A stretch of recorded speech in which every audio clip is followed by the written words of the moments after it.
দৈনিক ঢাকা প্রতিদিনের সংবাদ প্রচারের পরে ঝালকাঠির রাজাপুরে পল্লী বিদ্যুৎ সমিতির অনিয়ম ও দুর্নীতির বিরুদ্ধে প্রতিবাদ সভা ও মানববন্ধন কর্মসূচি পালিত হয়েছে।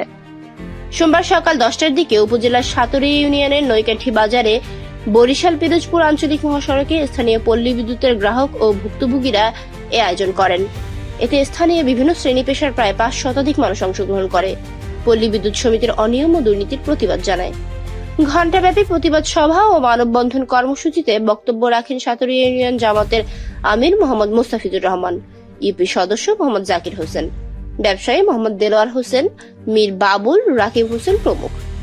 এ সময় বক্তারা বলেন, প্রতি মাসের বিদ্যুৎ বিলের চেয়ে এ মাসে প্রায় 2 থেকে 3 গুণ বেশি বিল করে গ্রাহকদের কাছে সরবরাহ করেছে। পল্লী বিদ্যুৎ মাসিক সংগৃহীত ইউনিটের অতিরিক্ত মিটার রিডিং দেখিয়ে অবৈধভাবে অর্থ আত্মসাৎ করা হয়, যাহার মিটার রিডিং পরবর্তী মাসের 15-20 দিনের মধ্যে সমন্বয় করে দেব বলেও করা হয় না। কিন্তু প্রতি 3-4 মাস পর পর বিগত দিন থেকে দুর্নীতি করে সাধারণ গ্রাহকদের কাছ থেকে অতিরিক্ত অর্থ আদায় করে নেয়। এর অভিযোগ নিয়ে রাজাপুর জোনাল পল্লী বিদ্যুৎ অফিসে গেলেও লাঞ্ছিত হয়ে অফিস থেকে ফিরে আসতে হয়। বিদ্যুতের খুঁটি সহ যে কোনো সেবা অর্থ লেনদেন ছাড়া গ্রাহকদের সেবা না দেওয়া, প্রাকৃতিক দুর্যোগের কারণে ক্ষতিগ্রস্ত মিটার সহ আনুষঙ্গিক সমস্ত খরচ গ্রাহক বৃন্দের কাছ থেকে আদায় করেন। সরকারি মোতাবেক আপনার শেডিউল মোতাবেক যে বিলটা আসবে, আসার কথা সেই বিলটাই যেন আমাদের হয়, অতিরিক্ত যেন বিল না হয়। কারণ সরকার যেভাবে দিক নির্দেশনা দিয়েছে সেই বিল যদি আমাদের হয় তাহলে আমাদের কোনো আপত্তি নাই।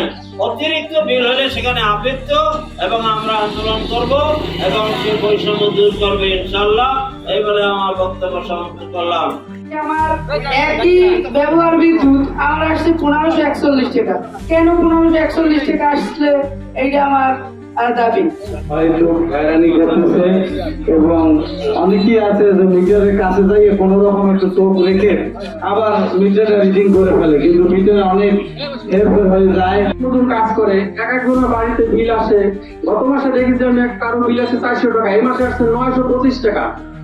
কোনো হিসাব নেই। পল্লী বিদ্যুৎ অফিসে যদি গিয়ে বলা হয় বলে আপনার জিএম এর কাছে যাওয়া হয়েছে, জিএম বলে এ মাসে দিয়ে দেন, আমরা পরবর্তীতে দেখতেছি। একটা হচ্ছে মিটার ভাড়া 10 টাকা, এটা আজীবন চলে। একটা ডিমান্ড চার্জ করে নিয়েছে, কোনো মিটারে 75 টাকা, কোনো মিটারে 150 টাকা, কোনো মিটারে 175 টাকা। এই ডিমান্ড চার্জ আমার মনে হয় রাজাপুর ইউনিয়নে কয়েক লক্ষ মিটার আছে। একটা মিটার থেকে সর্বনিম্ন ডিমান্ড চার্জ যদি 75 টাকা, তারপরে কত লক্ষ টাকা তাদের কাছে চলে যায়। ডিমান্ড চার্জটা আসলে কি?